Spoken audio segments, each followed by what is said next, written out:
Ladies and gentlemen, welcome to Gaymer, guys. Today we are at Riot Games, the creators of the international smash hit League of Legends. We're gonna go on campus today, take a little tour, talk to some people about diversity in video games. So if you will indulge me, let's take a little walk. This is Gaymer, guys, where we make video gaming just a little bit gayer.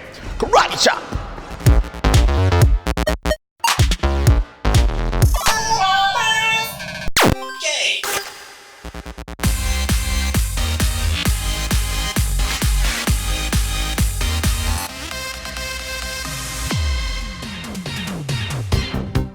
Okay guys, this is my best friend who I just met, Carl. Carl, welcome to the show. Thanks for having me. Now for the ones and twos of people who do not know League of Legends, real quickly, what's it about? So League of Legends is a multiplayer online battle arena, so it's like teams of 5v5, different powers and abilities, try and destroy the base of the other team. We have over 140 characters in our game. Okay. And one of our girls, Annie, is right here with her bare tibbers. Now, the first thing I noticed when I got here is that you guys have a nice facility here. Like, tell me a little bit about it. Like, what do you got here? Yeah, so we have stuff like the PC Bong, which is like a PC cafe with an arcade in it. We have Bilgewater Brew, which is like our in-house coffee house. We have our nap room, so you can take a nap whenever you need to, so just like a cafeteria. Y'all have a nap room? Yeah, we do. Let's take a tour. Show me this nap room. Sure, it's like over here. This way.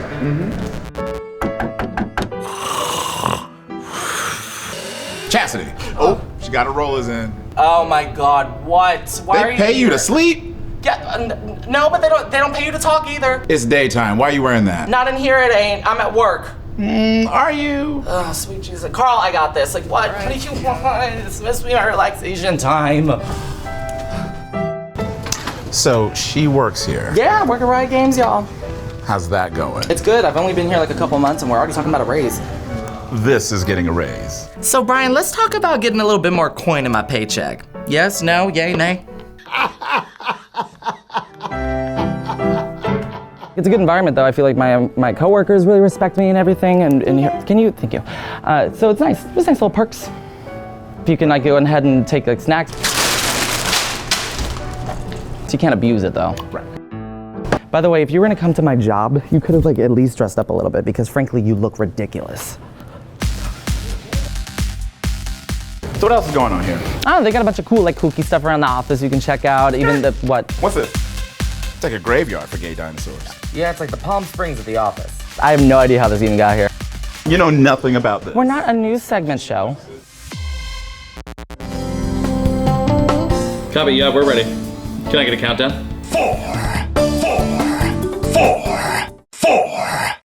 Jen! Good evening, I'm Trevor McDonough. And I'm Sterling Silver. Welcome to the LOL Network. Which does not stand for League of Legends Network. LOL as in what we do when you've been ganked by Lee Sin after 5 games straight. So good luck and have fun. Yay! Trouble in Ionia today, where the Noxians were ready to rumble. Taking it down to our field correspondent in Ionia, Sona.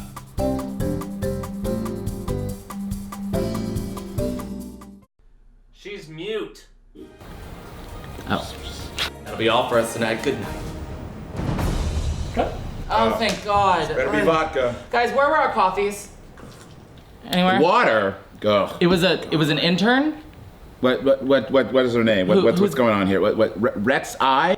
Rexa? And where were you? Late. Late is where you were. We are going to be asking some questions today. I hope everybody's down to chat a little bit. I want to emphasize that everyone speaking right now is speaking on behalf of themselves and not the company as a whole. Having said that, why don't we kick it off, shall we?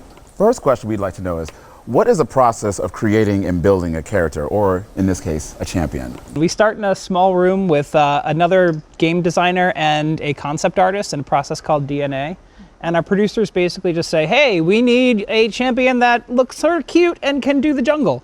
And you're like, okay, so we're gonna make that. League of Legends is played all over the world. You play in like Russia and China, and then those are countries that have a long way to go with LGBT issues. Does that affect what you can and cannot say with backstories when it comes to champions? Yes. Everyone is nodding. Everyone is nodding in approval. The first time you do something, it's always hard, especially when you have like an organization as big as Riot.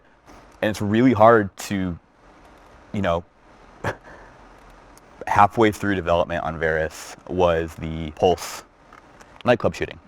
And we sat down as a team and all looked around and said, like, if anyone wants to opt out of this project, like, by all means, please. I didn't want anyone to feel unsafe.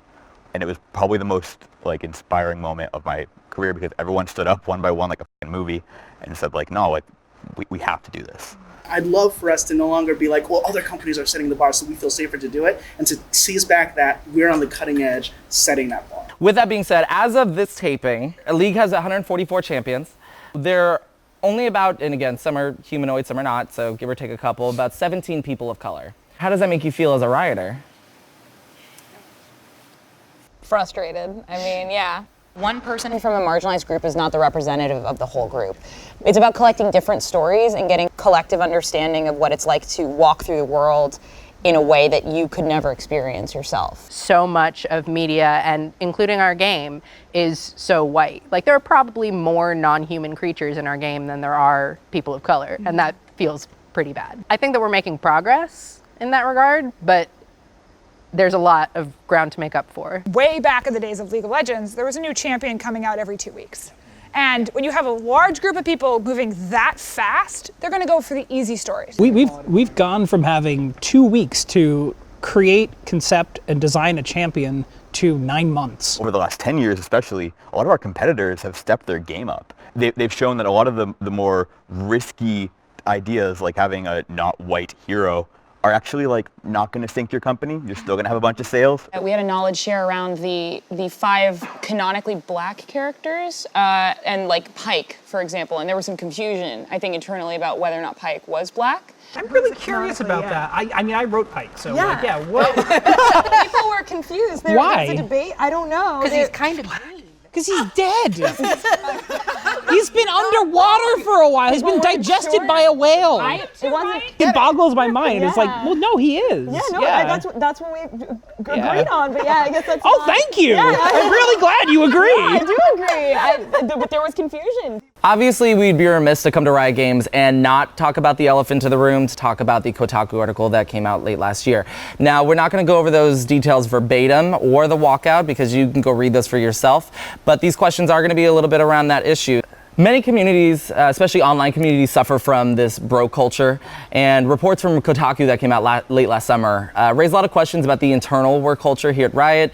With that being said, I want to see from actual Rioters your personal experience. It sort of felt like, like this curtain's pulled back, and you kind of recontextualize a lot of interactions that you have. And I shouldn't be having to prove that I know what I'm talking about every time that I work with somebody new. When my male coworker gets that trust immediately, and that is like a distinct experience that like I just hadn't considered because it was part of what was normal for me. Internally, I think it opened up a lot of dialogue for people to start getting kind of temperature checks with each other, which I don't think happened prior to that article coming out. For me, ladies bonded together. That's when the Post-it notes started going up in the bathroom.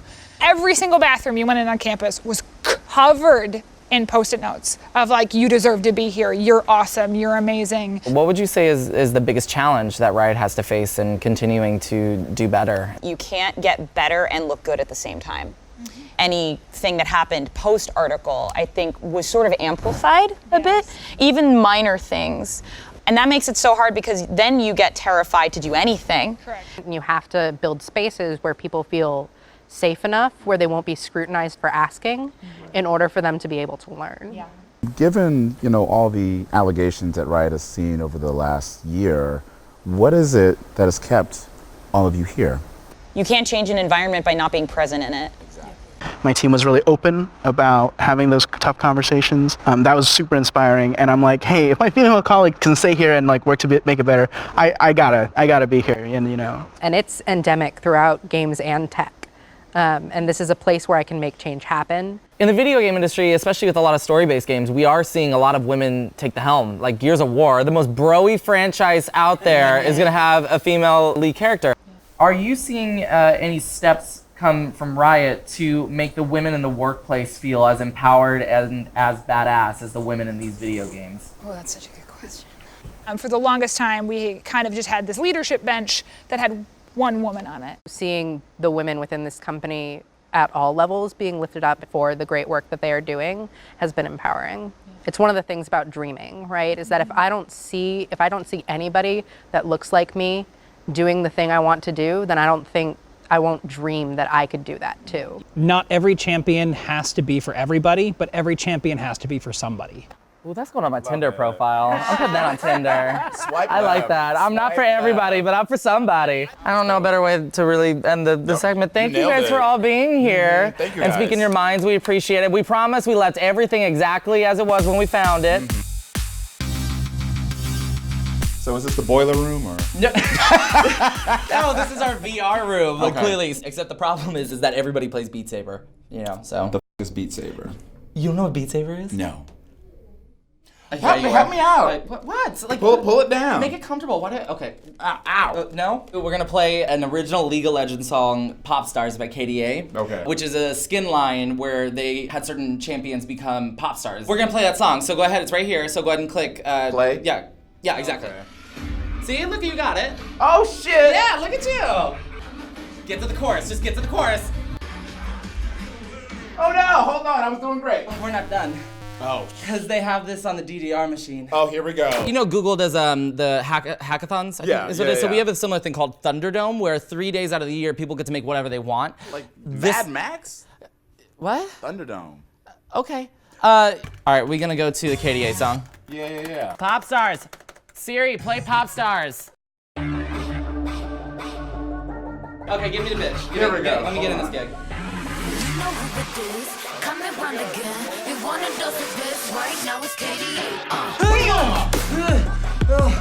Never felt sexier than this position. Did it. All right, take two. You ready for this? Let's go. Cassie, you can't see it right now, but I'm paying all these bills right now. What? Why? I'm twerking. Said I'm on fire with the blade. You're about to hear my name ringing in your head like whoa. So keep your eyes on me now. 무엇을 보든 좋아해.